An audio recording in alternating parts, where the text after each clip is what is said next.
Hello guys, চলে এলাম আমার একটা মিনি ব্লগে। আমি আজকে এসেছি নিয়াদিদুর আশ্রম, সেটা হলো সংহতিতে। চলো তোমাদের দেখাবো আমার দাদুর আশ্রম সংহতিতে কি কি গাছ আছে।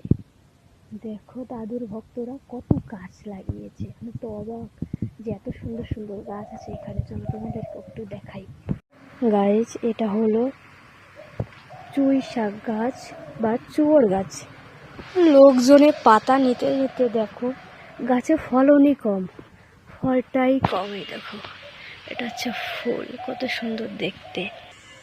আর এই হচ্ছে কচু গাছ, কত বড় বড় কচু।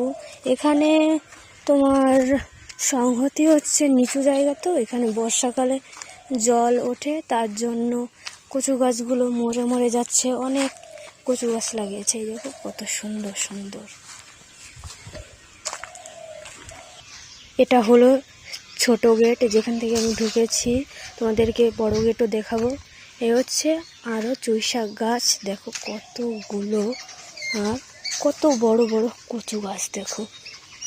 ওখানটাতে আবার সুবরির চারা দিয়েছে, তুলসী গাছ। এটা এই একটা কল, আর ওই সাইডে একটা কল রয়েছে।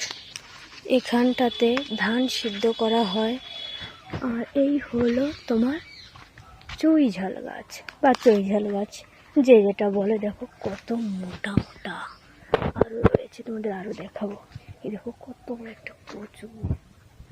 এই দেখো কত সুন্দর, কত কত চুই ঝাল গাছ। এই দেখো কত সুন্দর সিনারি। আর হচ্ছে দাদুর আশ্রম। চলো আরো দেখাই।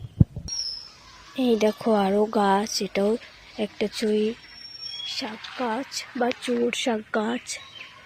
এটা হচ্ছে চোর শাক গাছ। আর এই দেখো এখানেও চোর শাক গাছ রয়েছে। কলা গাছ, দেখো কাঁচকলা গাছ এটা। আর এটা একটা নারকেলের চারা। এখন আমরা যাচ্ছি তোমার বড় গেটের দিকে।